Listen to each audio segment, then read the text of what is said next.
समाधान। मुनि श्री 108 प्रमाण सागर जी महाराज के शंका समाधान के लाभार्थी हैं श्रीमती किरण एवं श्री विनोद काला सब परिवार, निर्देशक Shantinath detergents private limited, Kolkata. बोलिए देवाधिदेव खजराठ आदिनाथ भगवान की। बोलिए संत शिरोमणि परम पूज्य 108 आचार्य गुरु और विद्यासागर जी मुनि महाराज की। 3 बार जय जय बोलेंगे। बोलिए परम पूज्य 108 श्री प्रमाण सागर जी मुनि महाराज की जय जय जय। परम पूज्य 108 श्री विराट सागर जी मुनि महाराज की जय जय जय। उपस्थित धर्म श्रद्धालु सज्जनों, माता एवं बहनों, मध्य प्रदेश के बड़वानी संभाग स्थित 52 गजाजी स्थित क्षेत्र के पावन परिसर में आयोजित आज के शंका समाधान के कार्यक्रम में यहाँ उपस्थित स्थानीय श्रद्धालु श्रावक, देश और विदेश के विभिन्न स्थानों से पधारे श्रद्धालु जन तथा उन सभी दर्शकों और श्रोताओं का जो आज यहाँ आयोजित शंका समाधान के कार्यक्रम का सीधा प्रसारण पारस चैनल, जिनवाणी चैनल एवं प्रमाणिक ऐप के माध्यम से देख रहे हैं, सुन रहे हैं, आनंद ले रहे हैं। मैं उन सबों का 52 गजाजी स्थित क्षेत्र ट्रस्ट कमेटी की ओर से हार्दिक हार्दिक अभिनंदन करता हूं। मैं आपको लिए चलूं शंका समाधान की ओर। इसके पूर्व सदा की भांति हम लोग सभी सर्वप्रथम पूज्य गुरुदेव के द्वारा आशीर्वाद लेकर अपने को अभिषेक करेंगे। तो चलिए हाथ जोड़िए, मस्तक झुकाइए और मेरे साथ बोलिए सामूहिक स्वर में नमोस्तु गुरुदेव, नमोस्तु गुरुदेव, नमोस्तु गुरुदेव।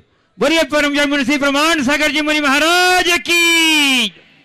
चलिए और पूज्य गुरुदेव की आज्ञा से आज के शंका समाधान की शुरुआत मैं कुछ ऑनलाइन जिज्ञासाओं से करने जा रहा हूं। प्रथम जिज्ञासा है श्री निशा अनिल चौधरी गरोट। ये पूछ रहे हैं पूज्य गुरुदेव कि हमारे बुजुर्ग कहते थे कि उत्तम कृषि, मध्यम व्यापार, जघन्य चाकरी, परंतु आज के समय में कीटनाशकों ने तथा रासायनिक खादों के प्रयोग ने किसी को उत्तम होते हुए भी हिंसक श्रेणी में ला दिया है, जिससे व्यापार और नौकरी इससे शेष प्रतीत होने लगे हैं। गुरुदेव, जिज्ञासा यह है कि कृषि को पुनः उत्तम श्रेणी में बनाए रखने के लिए क्या उपाय है? देखिए, बात यथार्थ है। हमारी संस्कृति में कृषि को बहुत महत्व दिया गया, इसे आर्य कर्म में निरूपित किया गया है और हमारे ऋषभ देव ने कृषि का उपदेश दिया। और इस तरह के कृषि के कर्म करने से किसी भी प्रकार की प्रत्यक्ष हिंसा की भागीदारी नहीं मानी जाती। वर्तमान में कृषि की संपूर्ण प्रक्रिया बिगड़ गई और प्रक्रिया बिगड़ जाने के परिणाम स्वरूप आज उसमें हिंसा का समावेश हो गया। जिस तरह की कृषि आज की जा रही है उसे देखकर हम ये कह सकते हैं कि अब ये किसी उत्तम कृषि नहीं। हमारी जो पारंपरिक खेती है वही खेती वास्तविक उत्तम कृषि के अंतर्गत आती है। लेकिन जब से हरित क्रांति हुई तब से हमारी कृषि की अवधारणा बदल गई, बिगड़ गई। रासायनिक खादों और कीटनाशकों के अंधाधुंध प्रयोग से अब कृषि में होने वाली हिंसा पूरी तरह संकल्पी हिंसा की श्रेणी में आ गई। ये हिंसा तो है ही, स्वास्थ्य के लिए भी हानिकारक है। ये स्थिति हो गई है कि कीटनाशकों के अंधाधुंध प्रयोग के कारण मां के दूध में भी डीटीटी के अंश आने लगे। हमारे शरीर में जहर भर रहा। रासायनिक खादों की अधिकता के कारण कई तरह की घातक बीमारियां, जानलेवा बीमारियां भी आजकल दिनों दिन बढ़ रही है। अब चाहे जिसको कैंसर जैसी बीमारी की जो हम लोग शिकायत सुनते हैं, उसके पीछे कहीं ना कहीं रासायनिक खाद का प्रयोग और पेस्टिसाइड और इंसेक्टिसाइड का प्रयोग भी एक जिम्मेदार है। इसके साथ ही एक और बात यह है कि कीड़ों का रेजिस्टेंस पावर दिनों दिन बढ़ रहा है। इसके कारण वे जो उसमें पेस्टिसाइड और इंसेक्टिसाइड बनाते के डालते हैं उनकी तीव्रता बढ़ाते जा रहे हैं, जिसका असर अनाज, फल और सब्जियों पर हो रहा है। तो ये कृषि बिल्कुल उचित नहीं है। और आपने कहा ऐसी कृषि की जगह नौकरी करना ज़्यादा अच्छा है। मैं कहता हूँ ये तो पलायन है। हम इस अवधारणा को बदल सकते हैं और पारंपरिक कृषि को पुनर्जीवित कर सकते हैं। आज भी ऐसे बहुत सारे लोग हैं जो पूरी तरह ऑर्गेनिक खेती कर रहे हैं और आजकल पूरे देश में बढ़ावा मिल रहा है। ताइवान में तो इस पर पूरी तरह प्रतिबंध कर दिया उनने। कृषकों ने ताइवान में पूरी तरह ऑर्गेनिक खेती को बढ़ा दिया। वहां एक भी रसायन का कण नहीं डाला जाता और उन्होंने खुद अपना यूनियन बना लिया और वो मार्केट में भाव अपने हिसाब से तय करते हैं। तो ये परिवर्तन भारत में भी आ सकता है।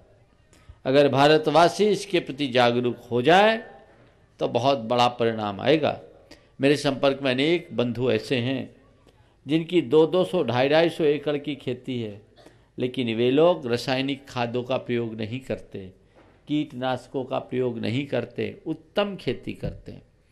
उदयपुर में रोहित भाई है, वो तो ऑर्गेनिक का इंटरनेशनल जनरल सेक्रेटरी, एसोसिएशन है उनका कोई ऑर्गेनिक खेती का, और वो हजारों कृषकों को इसके लिए प्रेरित करता है, वर्कशॉप लेता है और उनसे खेती करवाता है।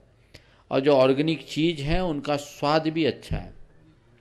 मैं आप सबसे भी कहूँगा कि आप अपने खाने के बजट में परिवर्तन कीजिए और बाजार के रासायनिक खाद और पेस्टिसाइड युक्त चीज़ों को लेने की जगह ऑर्गेनिक खाना शुरू कीजिए। भले वो थोड़ा महंगा है, लेकिन उससे आपकी दवाइयाँ बंद हो जाएगी। मेरे संपर्क में ऐसे अनेक लोग हैं जिनने जब से ऑर्गेनिक खाना शुरू किया उनकी दवाइयाँ छूट गई। अगर आप दीर्घजीवी और स्वस्थ जीवन पाना चाहते हैं तो खान पान में परिवर्तन लाइए। ये जहर खाया जा रहा है उसे बदलिए। अगर किसानों को ऑर्गेनिक के नाम पर थोड़ा पैसा मिलने लगेगा तो एक बहुत बड़ी क्रांति होगी, उनके लिए लाभप्रद होगा और एक बड़ी क्रांति होगी। उससे बहुत बड़ा बदलाव घटित होगा। वो आप लोग कर सकते हैं, बहुत अच्छे से कर सकते हैं, बखूबी कर सकते हैं और मैं कहता हूं करना ही चाहिए। शुद्ध दूध पीजिए, शुद्ध अनाज खाइए, शुद्ध फल खाइए और शुद्ध सब्जी खाइए और शुद्ध पानी पिए। सब कुछ शुद्ध है तो आप स्वस्थ होंगे, इसमें कोई संशय की बात नहीं है। इसलिए इस पर बहुत ध्यान जाना चाहिए। आप लोग इसके विकल्प तलाशिए। आजकल बहुत सारे लोग कर रहे हैं। अभी मैं चापानेरी में था। चापानेरी में एक भाई ने, उसका लगभग 180 बीघा का खेत, एक जैनी भाई, और करोड़ों रुपया का इन्वेस्टमेंट करके उनने पपीते और अनार का बाग लगाया। उनके पास पूरा कैलकुलेशन था। वो वहाँ से दूर विजयनगर में बैठ करके सीसीटीवी कैमरा लगा करके वहाँ से कंट्रोल करते हैं। मैं वहीं सोच जाता था। बहुत बड़ा बाग और वो कैलकुलेशन है कि ये ऑर्गेनिक है और 3 साल बाद इससे हमें काफ़ी अच्छी आमदनी होगी। और बाहर से पढ़कर आया हुआ बेटा ये काम कर रहा है, तो क्यों नहीं। मुझे देखकर बड़ी प्रसन्नता हुई। नई तकनीक का प्रयोग कर रहे हैं, ड्रिप इरिगेशन है और बहुत बेहतर फसल उनको उपलब्ध हो रही। तो ये किया जा सकता है, लोगों में परिवर्तन आना चाहिए। इसलिए मैं कहूँगा कृषि की विकृति को देखकर संस्कृति से विमुख मत हो, उस विकृति को दूर करके वापस अपनी संस्कृति की पुनर्प्रतिष्ठा का योगदान दो, जिससे देश की उन्नति हो सके। एक बात और है, रासायनिक खाद डालने से धरती की उम्र 5 वर्ष कम होती है और अगर देसी खाद डालते हैं तो उसकी उम्र 3 वर्ष बढ़ती है। और ये बात सही है कि जब शुरुआत में आप ऑर्गेनिक के में जाएंगे तो कहते 3 वर्ष आपको थोड़ी सी कठिनाई का सामना करना पड़ेगा, अपेक्षाकृत कम फसल आएगी, लेकिन 4थे वर्ष से पूर्व की तुलना में ज़्यादा फसल आएगी और उसमें कोई रोग नहीं लगेंगे, कोई कीड़े नहीं लगेंगे। आप हिंसा और पाप से बचोगे। देखिए जागरूकता है। शांतिलाल जी गंगवाल बैठे यहाँ, ये जयपुर के चार्टर्ड अकाउंटेंट हैं और आपके राजस्थान ये वेस्टर्न जोन के चार्टर्ड अकाउंटेंट काउंसिल के अध्यक्ष रहे, इनका बेटा अभी अध्यक्ष है। ये इतने जागरूक हैं कि अपने घर में किचन गार्डन लगा रखा है घर के छत पे, बाजार से कोई सब्जी नहीं लाते हैं, खुद सब्जी उगाते हैं और वो खाते हैं और स्वस्थ रहते हैं। तो ये उदाहरण है, ये उदाहरण हमें प्रस्तुत करना चाहिए, लोगों को लेना चाहिए। मैंने पूछा टाइम, बोला महाराज घंटा भर सब्जी लाने में लगता था, आधा घंटा बागवानी में लगता है, बल्कि आधा घंटा बचता है। तो ये दृष्टिकोण आप जगाइए, एक अलग जगाइए। मैं तो महिलाओं को भी कहूंगा, अपने घर को स्वस्थ रखना चाहते, शुद्ध रखना चाहते हो तो घरों की छतों में या घर में खुली जगह में आप अपना किचन गार्डन बनाइए। और प्रयोग ये बोलते हैं कि बागवानी का कर्म करने से क्रोध शांत होता है, गुस्सा भी ठंडा हो जाएगा, व्यवस्थाएं ठीक होगी, घर में हरियाली तो मन में हरियाली आएगी। इस बात को कभी मत भूलिए। पूज्य गुरुदेव, अजय जैन दमोह मध्य प्रदेश से पूछ रहे हैं कि गुरुदेव न्यूज़पेपर पत्रिका वगैरह में भगवान का जो चित्र आते हैं उनका प्रयोग क्या दर्शन बंधन के लिए किया जा सकता है तथा उनका अभिनय न हो इसके लिए क्या करना चाहिए? देखिए, इस तरह के चित्र केवल प्रचार प्रसार के लिए, वो दर्शनीय नहीं है, वंदनीय नहीं है, पूजनीय नहीं है, हमने उनकी प्रतिष्ठा नहीं की, इसलिए एक प्रतीक है और उसे हम सांकेतिक रूप में ही प्रयोग में लेते हैं। अब रहा सवाल कि उनका हम पूजा के लिए में उपयोग करें, पूजा के लिए उपयोग नहीं करें, क्या करें? अगर हमें दिख जाए तो हम उसको सहेज कर रखें और रिसाइकलिंग की व्यवस्था कर दें। मैं फिरोजाबाद में था, सन 2002 में हमारा चातुर्मास हुआ। वहाँ एक बाबा मिला, रिक्शा चालक था, गजब की उसकी धुन। वो सारे कचरे के ढेर से सब धर्मों के पूज्य प्रतीकों की तस्वीर इकट्ठा करता था, जहां भी मिल जाए उसे, और उन तस्वीरों को घर में सजा के रखता था। टाइम्स ऑफ इंडिया जैसे अखबार ने उसको कवरेज दिया, ये उसका काम। और रोज़ वो वहाँ जैन नगर में जो छदामी लाल जी की नशिया है वहाँ दर्शन करने आता था। जैन नहीं था, लेकिन ये भी एक भावना है। तो मेरा आपसे कहना है कि हमें जब दिख जाए तो कम से कम हम तो देखें कि ये कागज़ है, इसमें हमारे किसी गुरु का, हमारे किसी भगवान का चित्र है, तो हम इसे हिफाजत से रखें। अब हमारे बीच कुछ विशिष्ट अतिथिगण यहाँ पधारे हुए हैं। सर्वप्रथम मैं उनके सम्मान के साथ आगे आपको बढ़ाऊंगा। सब श्री शांतिलाल जी, श्रीमती सुशीला देवी जी गंगवाल जो जयपुर से पधारे हैं, गुणायतन के ट्रस्टी हैं और सीए संभाग के राजस्थान के गुणायतन के राजस्थान प्रदेश के अध्यक्ष भी हैं। कृपया पधारें। और मैं आमंत्रित कर रहा हूँ श्री विनोद जी दोषी बीकानेर ट्रस्टी, श्री राज प्रकाश जी पहाड़िया, श्रीमती परिणा पहाड़िया बड़वानी और श्रीमती नीना गोधा बड़वानी कि हमारे सम्मानित अतिथियों का आप भावहीना सम्मान करें और इस सम्मान की कड़ी में आप अपनी तालियों का अवदान देकर के सम्मान की गरिमा को बढ़ाएं बंद हो। हाँ, और दूसरा इसी क्रम में हमारे बीच आज यहाँ उपस्थित हैं श्री संतोष कुमार जी, मनीष कुमार जी झांसी से पधारे हैं जो गुणायतन ट्रस्टी भी हैं और उन्होंने आगामी शिक्षक विधान के लिए एक मंडल की भी स्वीकृति घोषणा की है। जोरदार करते ध्वनि से उनका अभिनंदन। सब परिवार चले आए यहाँ पर और उनका स्थानीय 52 क्षेत्र में सी भावहीना सम्मान करेगी। और इसी क्रम में डॉक्टर अभय जी दगड़े जो कोपरगांव महाराष्ट्र से पधारे हैं, जैन जगत के प्रख्यात विद्वान, मैं उन्हें भी ससम्मान सपरिवार यहाँ आमंत्रित कर रहा हूँ कि कृपया पधारें। और श्री विनोद जी दोषी, श्री राजप्रकाश जी पहाड़िया, श्रीमती पवीना पहाड़िया, श्रीमती नीना गोधा से अनुरोध करता हूँ कि आप हमारे अतिथियों का श्री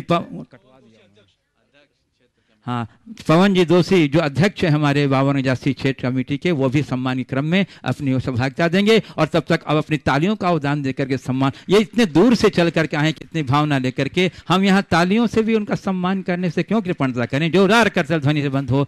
ये हम लोग के लिए बड़ा सौभाग्य कि ऐसे गुरु भक्तों का आप लोग को सानिध्य मिल रहा है गुरुदेव के चरण के प्रताप से। और चलिए अब इसके बाद मैं श्री दगड़े जी नीचे चलिए। सर्वप्रथम प्रश्न के लिए मैं आमंत्रित कर रहा हूँ श्रीमती मिनल राकेश जैन इंदौर और उसके बाद तैयार रहेंगी श्रीमती रुचि गोधा इंदौर। बोलिए। एक बार समुद्र को घमंड आ जाता है कि वह पूरे संसार को डुबा सकता है, तभी एक तेल की बूंद तैर कर निकल जाती है। तो गुरुवर, हम इस संसार रूपी समुद्र में वह तेल की बूंद कैसे बने, कृपया शंका का समाधान कीजिए। देखिए, समुद्र को घमंड आता है और तेल की बूंद उसमें तिर जाती है। आपने पूछा है समुद्र, संसार रूपी समुद्र में तेल की बूंद कैसे बने। आपको पता है तेल की बूंद पानी में क्यों तैरती है? क्यों? हल्की होती है। उसका आयतन कम हो जाता है।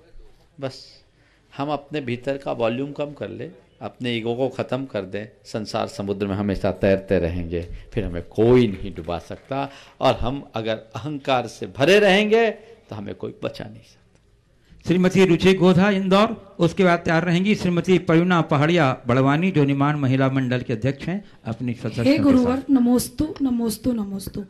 मानव संबंधों में सबसे बड़ी गलती, हम आधा सुनते हैं, चौथाई समझते हैं और शून्य सोचते हैं, लेकिन प्रतिक्रिया दुगनी करते हैं।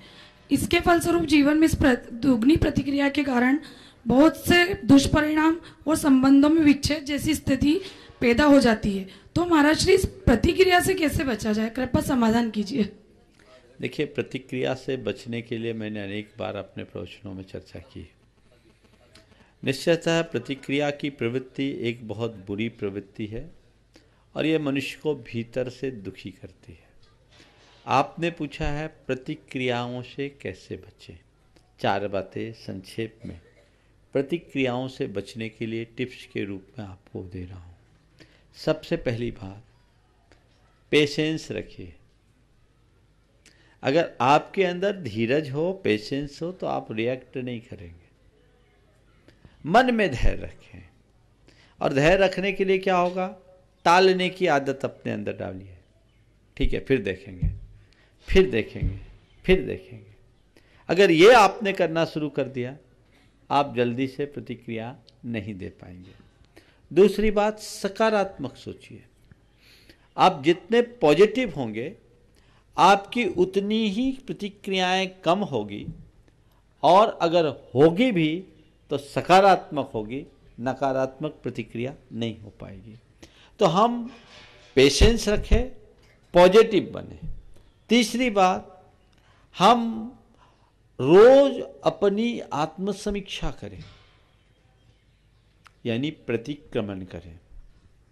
जो भी मैंने प्रतिक्रियाएं दी है सुबह से शाम तक, प्राय नकारात्मक प्रतिक्रिया होती है। एक जगह बैठे, उन्हें याद करें, सारे विचारों को रिकॉल करें, और मन ही मन अपने आप को धिक्कारे।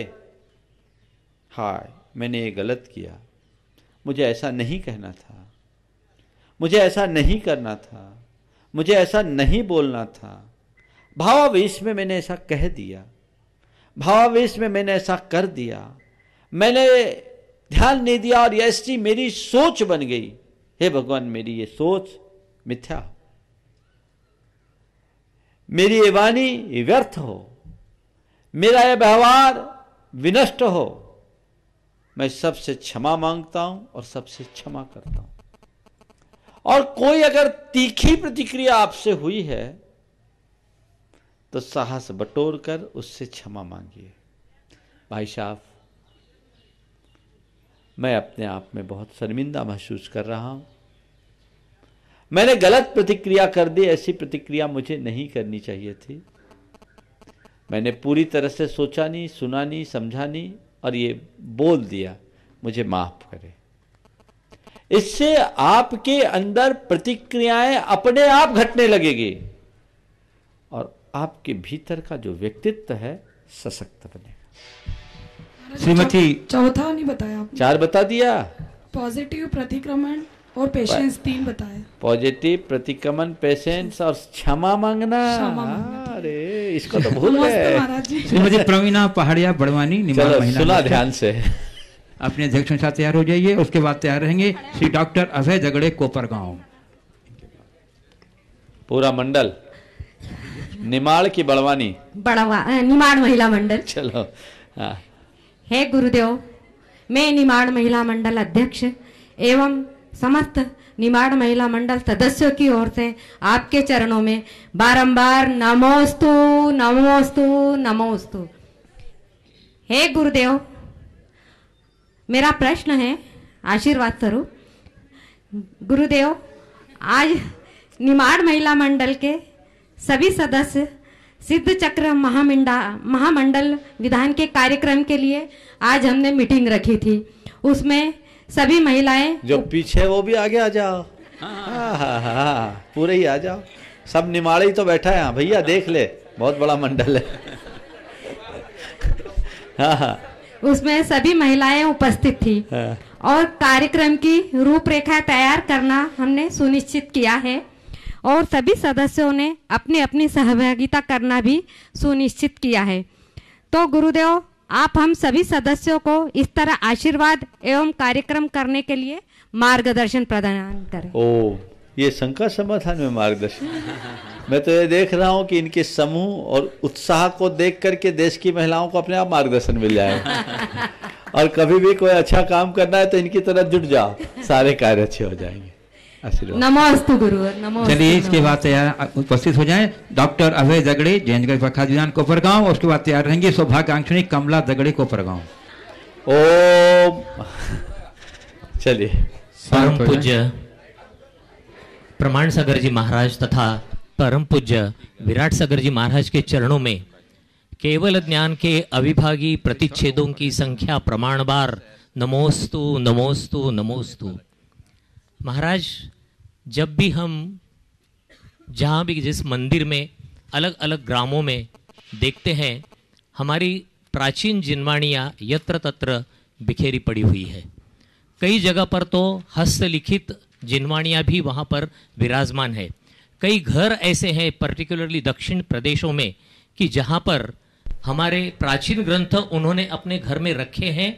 वे उसकी पूजा करते हैं, विनय करते हैं, लेकिन किसी को बताते नहीं हैं। उनको डर लगता है कोई हमसे छीन ना ले।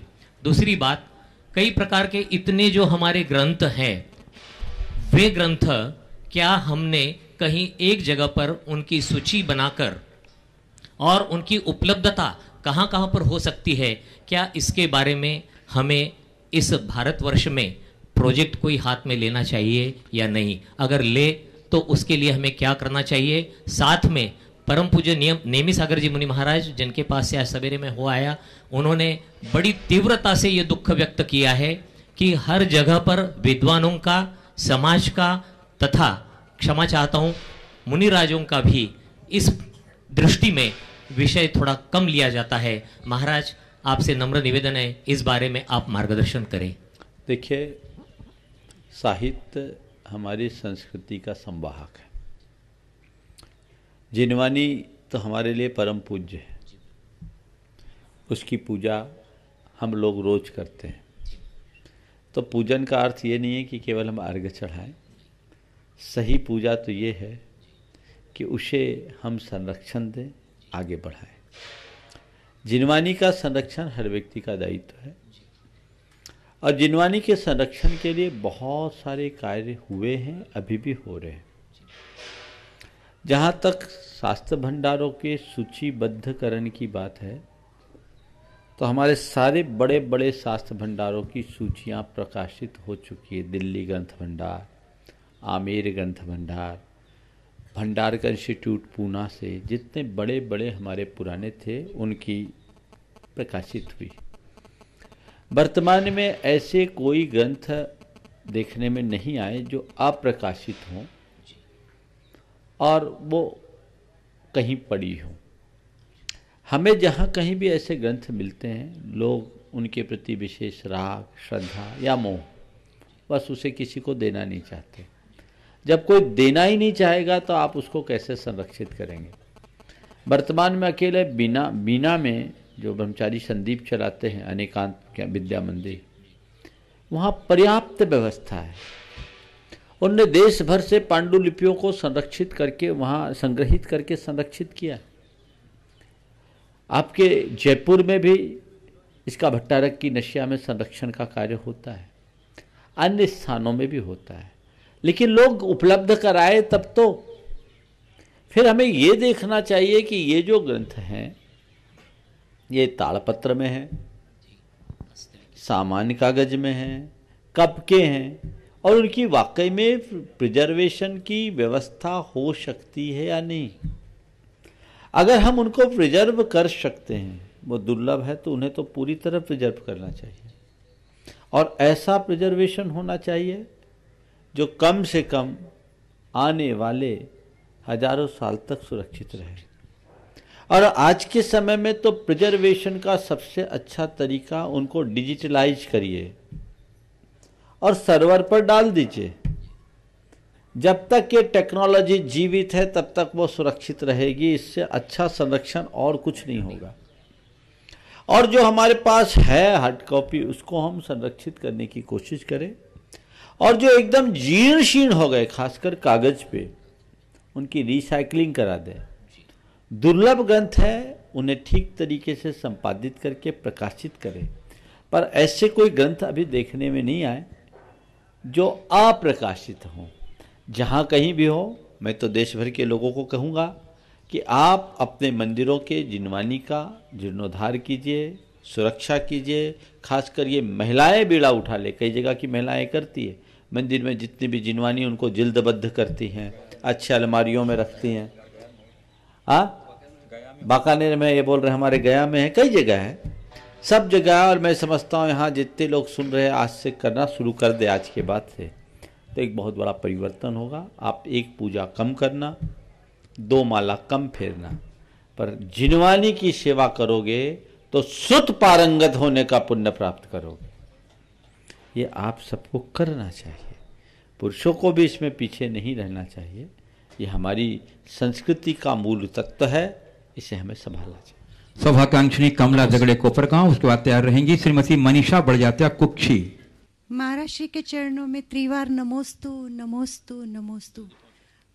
महाराज जी, लोकाकाश में 6 द्रव्य हैं और प्रकाश और अंधकार पौद्गलिक हैं, तो अलोकाकाश में क्या है, अंधकार या प्रकाश? जब वहाँ पुद्गल नहीं है तो न अंधेरा न प्रकाश है, जो है सो है, वो अमूर्त द्रव्य है। अमूर्त द्रव्य है। श्रीमती मनीषा बढ़जात्या कुक्षी, उसके बाद तैयार रहेंगे श्री शांतिलाल जी गंगवाल, जयपुर, सीए गुणायतन ट्रस्टी। गुरुदेव के चरणों में त्रिबार नमोस्तु नमोस्तु नमोस्तु। मेरी शंका यह है गुरुदेव, सत्य में कोई शीघ्रता से विश्वास नहीं करता।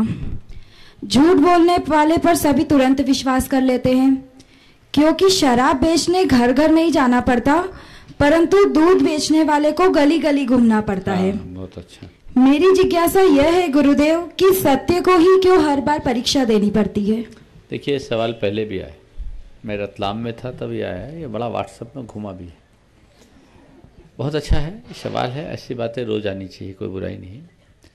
जब ये उदाहरण दिया जाता है कि शराब बेचने वालों के पास लोग आते हैं पर दूध के लिए घर घर जाना पड़ता है, तो भैया हम तो इतना ही कहते हैं कि शराब एक जगह बिके, दूध घर घर में बटे, क्योंकि हम रोज बोलते हैं घर घर चर्चा रहे धर्म की। तो दूध घर घर में जा रहा है, इसका मतलब घर घर में दूध की स्वीकार्यता है। अगर शराब लोग घर घर में बांटने के लिए आएंगे तो धक्के मार के निकाल देंगे। बोला आपसे ही पूछता हूं, कोई शराब लेके आएगा, घुसने दोगे? पर दूध लेके आएगा तो यही मेहनत, इसकी उपादेयता है। तो पाप एक जगह बसता है, धर्म सब जगह बहता है, और उसे बहना चाहिए, समझ गए? इसलिए सत्य तो सत्य ही होता है।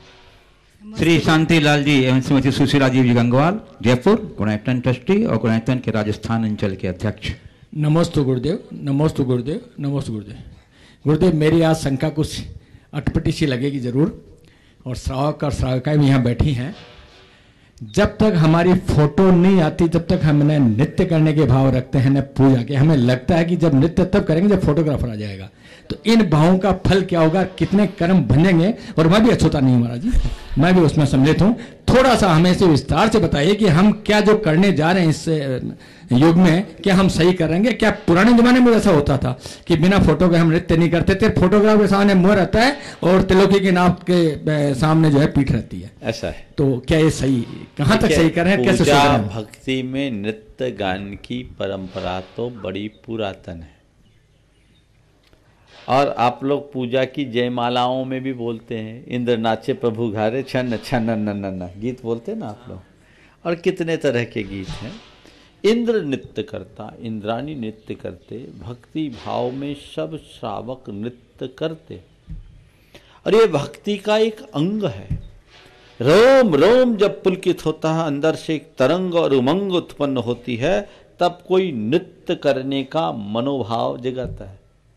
लेकिन ये समस्या पहले नहीं आई, क्योंकि पहले कैमरे नहीं थे। अब जब कैमरे आ गए ना, तो मन में भाव नहीं भी हो तो आ जाता है, मन में नहीं हो तो भी आ जाता है।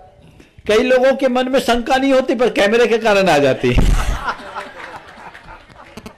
है ना। ऐसा दिन भर मेहनत करते तो उनका आ पाता है। ओ देखो, मोबाइल वाले कौन है, आप ही का तो नहीं बज रहा है, हाँ तुरंत पकड़े जाओगे। तो मैं क्या कह रहा था, वो नौकर्म को देखकर मन बन जाता है। तो कैमरे को देख करके नृत्य करने का भाव बुरा नहीं है, लेकिन कैमरे में आने के लिए नृत्य करने का मजा अच्छा नहीं है। नृत्य करो भाव भक्ति से, इतने भाव विभोर हो जाओ, हाव भाव के साथ नृत्य करो कि कैमरा तुम्हारे तरफ आए या ना आए, सबका ध्यान तुम्हारे ऊपर केंद्रित हो जाए, ये काम करो।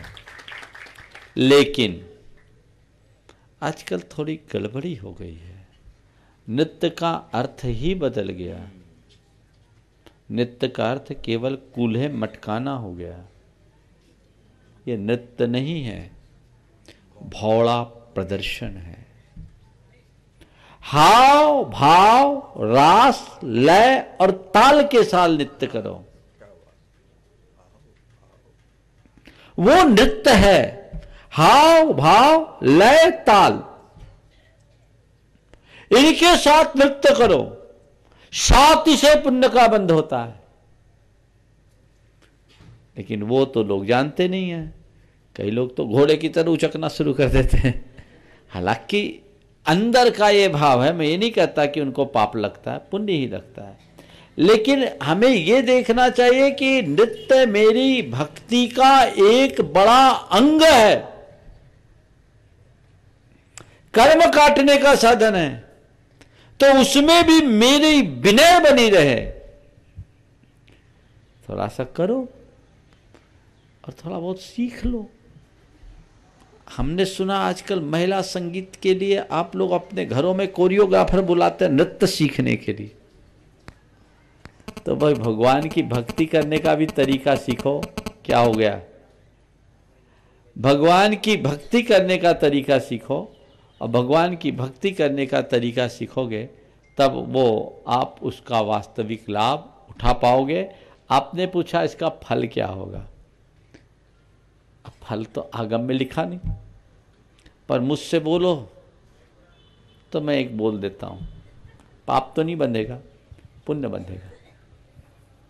क्या बोल रहा हूं? पाप तो नहीं बंधेगा, पुण्य बंधेगा। पर उस पुण्य से क्या बनोगे? नाचने वाले बनोगे। चलिए श्रीमती सुशीला जी पूछेंगे कि नहीं? श्रीमती सुधा जैन मेरठ, और उसके बाद तैयार रहेंगी श्रीमती अंजू जैन मेरठ। महाराज जी, मेरी ओर से, मेरे परिवार की ओर से नमोस्तु नमोस्तु नमोस्तु। मेरा प्रश्न यह है, भरत चक्रवर्ती ने इतना बड़ा साम्राज्य और धर्म में ध्यान एक साथ कैसे कर लिया? हम कैसे सामंजस्य रखें कि अपनी छोटी सी गृहस्थी और धर्म क्रियाएं एक साथ सही तरीके से कर सकें? भरत चक्रवर्ती का इतना बड़ा साम्राज्य और धर्म ध्यान दोनों एक साथ कैसे कर लिया? ये सवाल एक बार किसी ने भरत चक्रवर्ती से ही पूछ लिया। बोला 96,000 कैसे संभालते हो? मैं तो एक से परेशान हूं।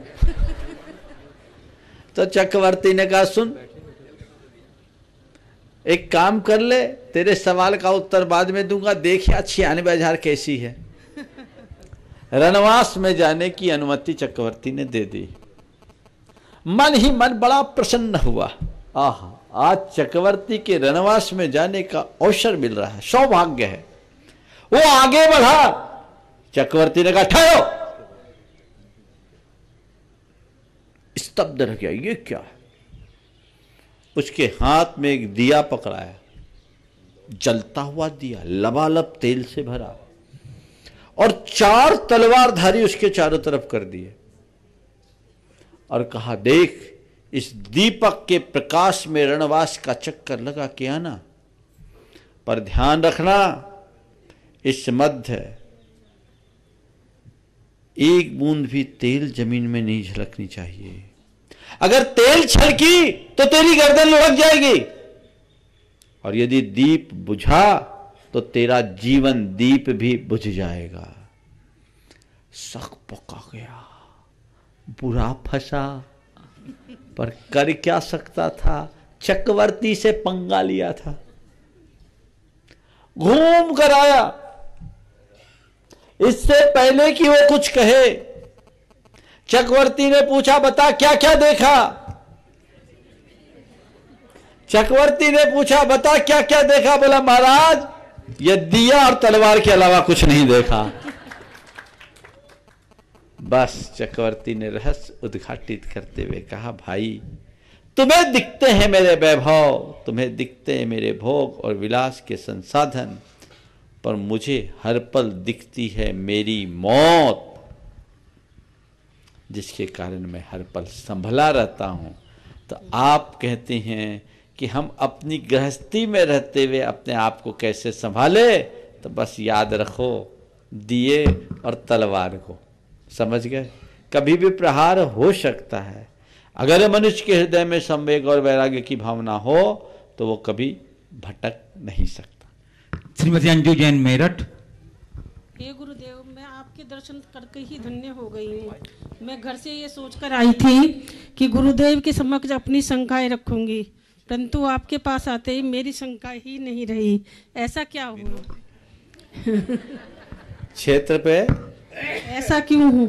शंका लेकर आई थी, यहाँ आकर के शंका खत्म हो गई। आपके दर्शन मात्र से आप सम्यक दृष्टि हो गई। ऐसा मान करके चलना चाहिए। हाँ बंधुओं, आगामी शीत चक्र महामंडल विधान की विस्तृत जानकारी के लिए मैं ब्रह्मचारी भैया विजय जी लखनऊ से अनुरोध करता हूं कि वो कृपया यहाँ उस श्रद्धालुओं को और दर्शकों को आगामी कार्यक्रम के बारे में अपनी विस्तृत जानकारी दें।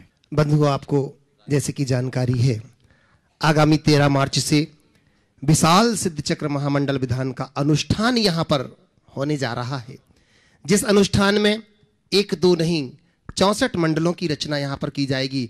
और अकेले 64 मंडल ही नहीं, 64 वेदियां यहाँ पर बनाई जाएंगी, जिसमें 64 भगवान विराजमान होंगे। जहां देखोगे वहां भगवान ही भगवान नजर आएंगे। इस सिद्ध क्षेत्र पर सिद्धों की आराधना करने का अनूठा ही पुण्य होगा, जिसमें 64 लोगों की स्वीकृति तो हो चुकी है, और भी लोग जो अपनी भावना रख रहे हैं, बंधुओं, वो चाहे तो अपने पुण्य को टटोल सकते हैं, मंडल के लिए अपना नाम आप दे सकते हैं। हो सकता है कि आपका पुण्य प्रबल हो और किसी के यहां कोई व्यवधान हो और अगर कैंसिल हो रहा है तो वो मंडल आपको मिल सकता है।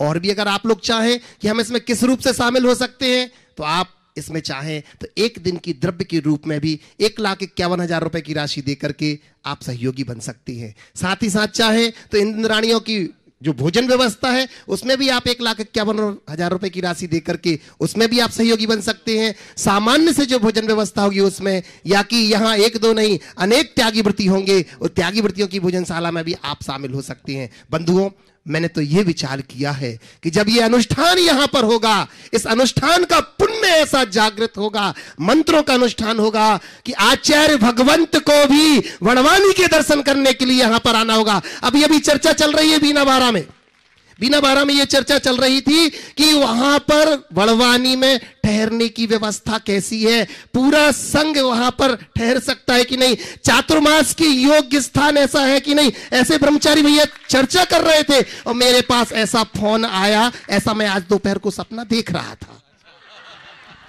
भगवान करे ये सपना सच हो जाए और आचार्य भगवंत के चरण बड़वानी की ओर मैं आपसे निवेदन करूंगा कि इस अनुष्ठान में ऐसा पुण्य जागृत करो कि इस विश्व के महानतम संत आचार्य भगवंत के चरण इस ओर बढ़ जाए। ऐसी मंगल भावना आप सब शामिल हो। मैं देख रहा था आज इन महिला मंडलों को देख रहा था, मैं कैसी उत्साहित होकर के इस कार्य में शामिल होने के लिए अपनी अपनी एक एक चीज तय करे। महाराज जी मैं सुन रहा था हर चीज की, आपको क्या करना है, ये उत्साह देख करके लगता है कि वास्तव में ये पूरा का पूरा क्षेत्र जो है आचार्य भगवंत की आगवानी करने के लिए तैयार हो गया है। और अपन तो ये भाव भाएं कि सिद्ध चक्र महामंडल विधान से जो पुण्य संचय होवे भगवान, ये सारा का सारा पुण्य जहां हमारे आत्म कल्याण में सहयोगी होगा, वहीं हम प्रयास करें कि आचार्य भगवंत के चरण यहां पर आए। और जब जे आ गए हैं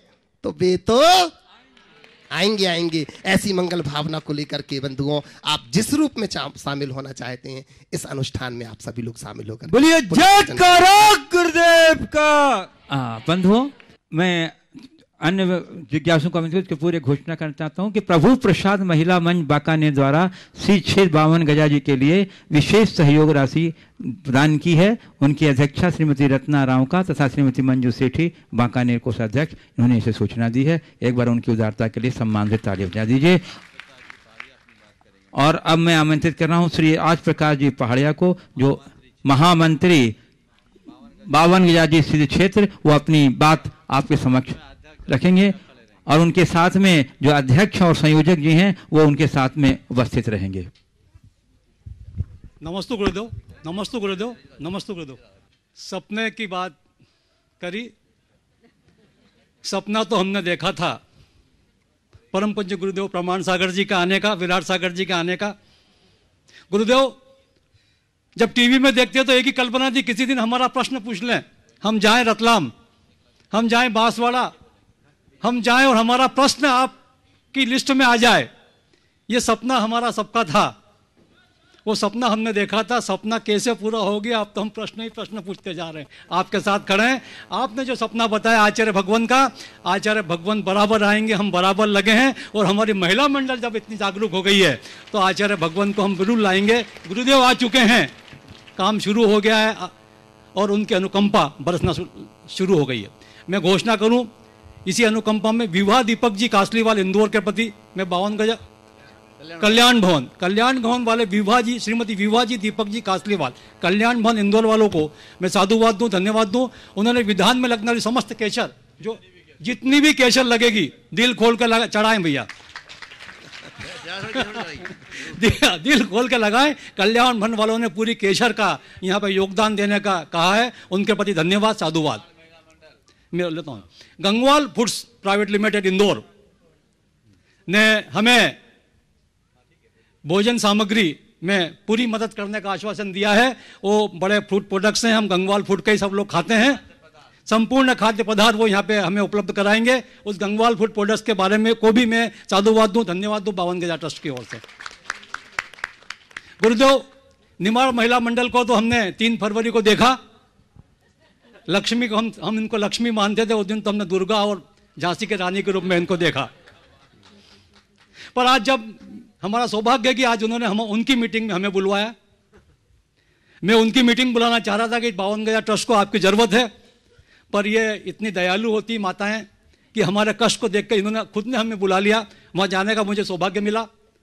वहाँ उन्होंने अपनी बातें रखी, हमने अपनी बातें की। वहाँ मैंने एक निवेदन किया अध्यक्ष महोदय से पूछकर, विनोद भैया से पूछकर कि पूरा एक दिन का अर्घ विधान का महिला मंडल दें। उन्होंने सहर्ष स्वीकृति करी। निमाड़ महिला मंडल की ओर से 1,21,000 रुपये, 1,51,000 रुपये हो जाएगा है सब।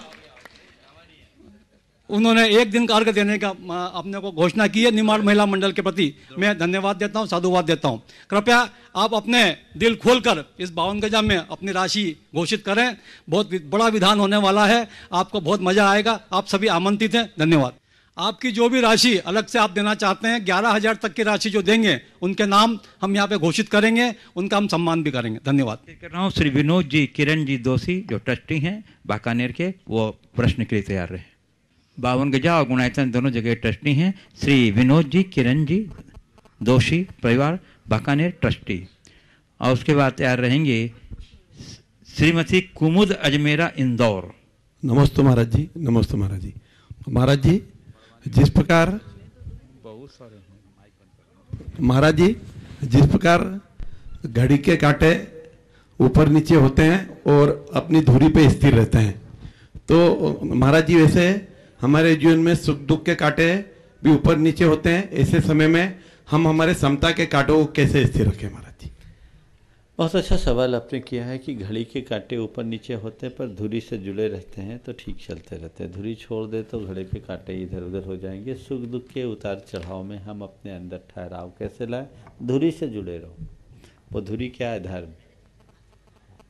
धर्म की धुरी से अगर जुड़े रहोगे तो जीवन में कभी दिक्कत नहीं आएगी। हमें वो दोहा याद है ना, चलती चक्की देख कर दिया कबीरा रोई, दो पाटन के बीच में साबुत बचा न कोई। चलती हुई चक्की को देख करके कबीर का हृदय व्यथित हो उठा कि ऊपर और नीचे की इन दो पाटों के मध्य कोई भी दाना साबुत नहीं बचा। लेकिन तभी कबीर का बेटा कमाल कहता है, चलती चक्की देखकर दिया कमाल हंसाए, जिसने पकड़ा कील को बाल न बाका होए।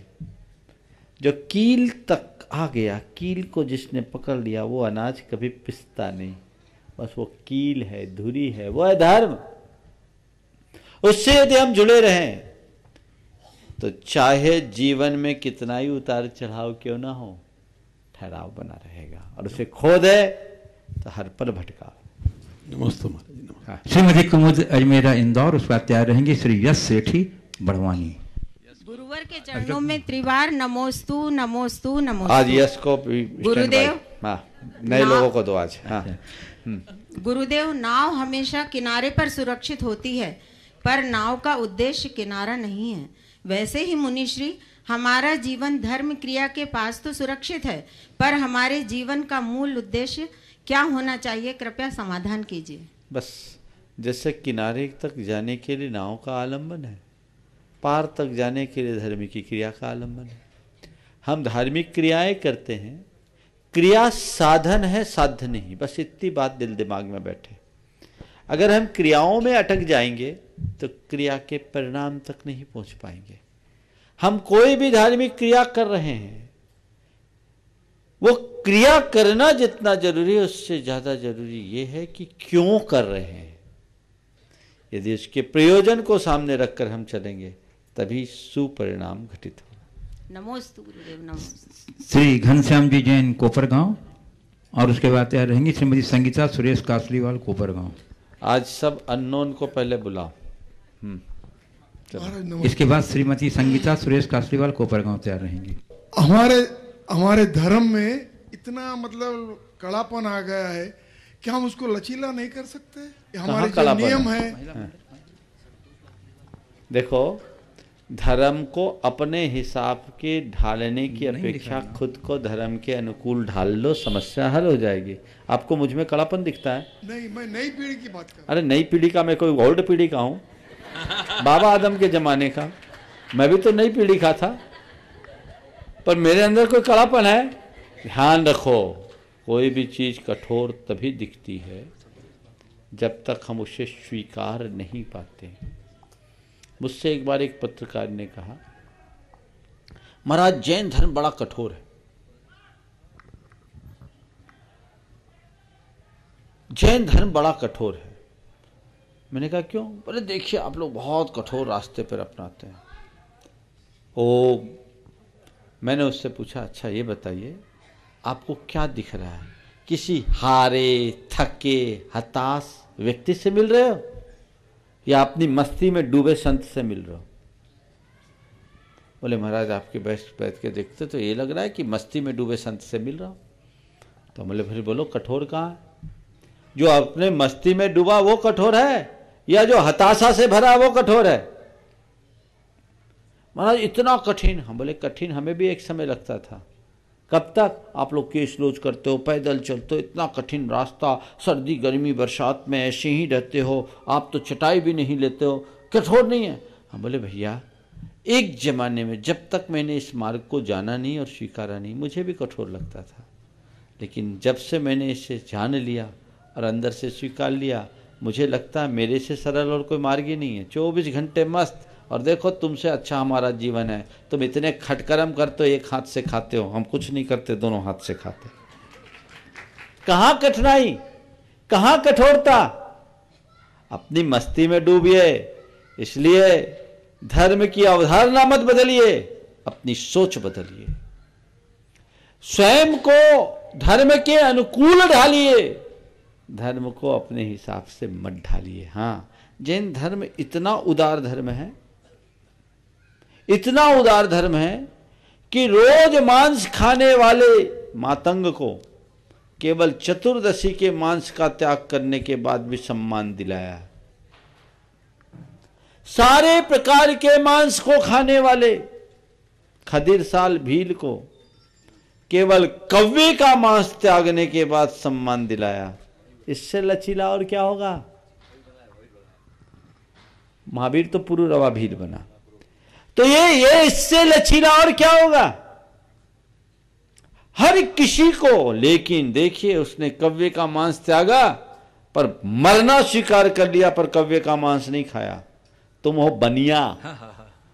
एक ने कहा हमारा रात्रि भोजन का त्याग था, एक दिन भूख लगी सो खा लिया। तो कैसा त्याग? ये लचीलापन। ध्यान रखना, नियम बड़े छोटे नहीं होते, नियम से जुड़ी निष्ठा बड़ी होती है। तो निष्ठा को प्रगाढ़ बनाइए और जीवन को अपने अनुरूप डालिए। यस सेठी बड़वानी, और उसके बाद तैयार रहेंगे श्रीमती संतोष बाकलीवाल बड़वानी। नमस्ते महाराज जी, नमस्ते। कोपरगांव से आई हूँ महाराज जी।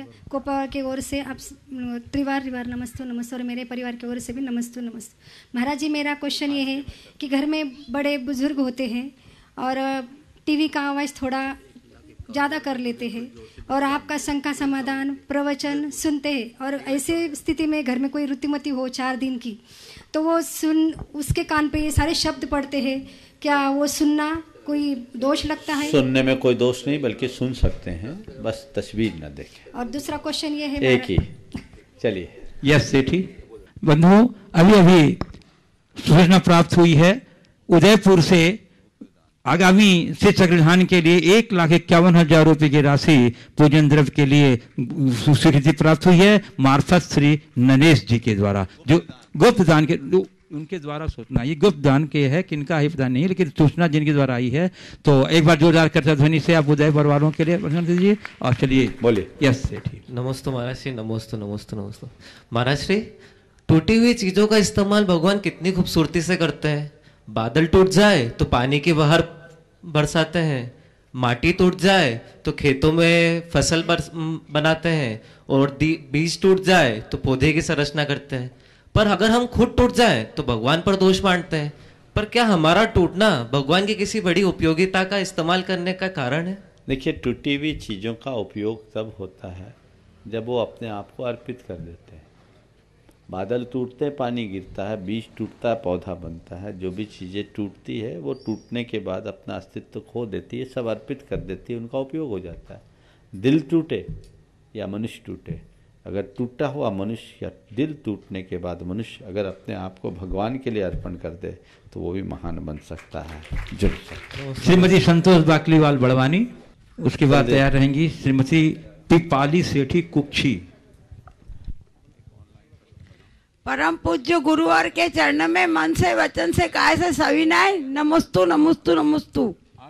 गुरुवर, मेरा प्रश्न आपकी शंका समाधान में से है कि आपने बताया था कि समाधि मरण में जब तक चरित्र से होंगे तब तक वो समाधि मरण नहीं होता, वो श्रावक मरण कहलाता है। तो श्रावक मरण की किन परिस्थितियों में किया जाए और उसका प्रक्रिया क्या शुरुआत होती है? देखिए, समाधि मरण तो नियम पूर्वक त्याग होता है, बाकी सुमरण होता है। तो भगवान का सुमरण करते रहो, आखिरी में सुमरण हो जाएगा। चलिए। पूज्य गुरुदेव, कभी अभी एक बहुत ज्वलंत प्रश्न आया है ऑनलाइन कि आज जो भारत सरकार के द्वारा आतंकवाद के को समाप्त करने के लिए सर्जिकल स्ट्राइक जो हुआ है, वह जैन सिद्धांत के अनुसार कहाँ तक उचित है? देखिए, कुछ दिन पहले सवाल आया था और इसका कयास तो बहुत दिनों से लग रहा था। आज मुझसे एक ने कहा, महाराज ये स्ट्राइक हुआ, इससे हम लोगों को खुशी हो रही है, आपको क्या हो रहा है? ये सवाल मुझसे भी पूछ लिया। मैं तो सोचा था शायद समूह में पूछा जाएगा, वो तो चला गया। चलो मैं ये सवाल उठा लेता हूँ और अपनी अभिव्यक्ति इस संदर्भ में जो देना है 1 मिनट में दे देता हूँ। देखिए, ये भारत सरकार की नीति थी और मैंने एक दिन खुले शब्दों में कहा था कि गृहस्थ के लिए जो इस तरह के आतताई हैं उनको सबक सिखाना उनका धर्म है, और ये जो भी कुछ हुआ है वो हमारी सरकार की राष्ट्रीय नीति के अनुरूप हुआ, राष्ट्र की रक्षा के लिए हुआ। जैन धर्म इसकी पूरी अनुमति देता है, इसमें कोई सोचने जैसी बात नहीं।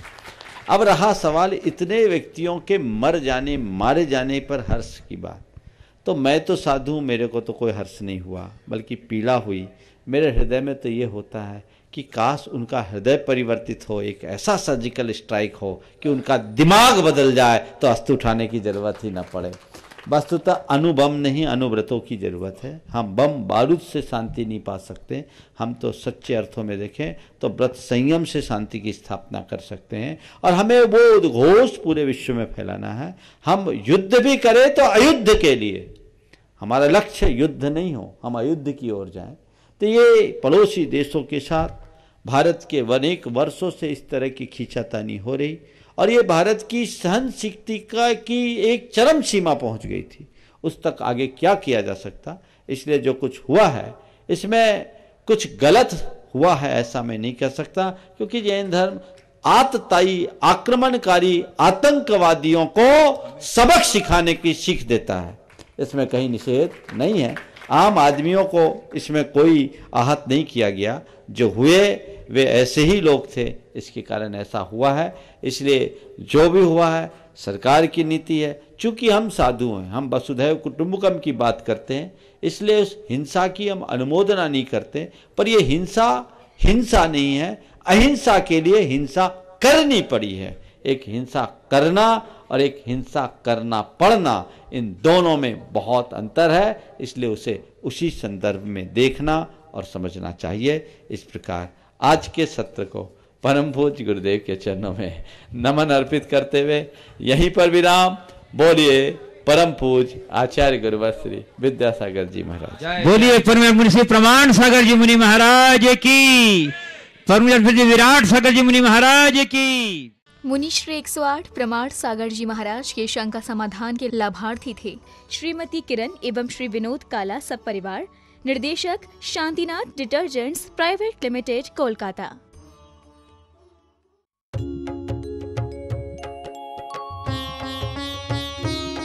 शंका समाधान।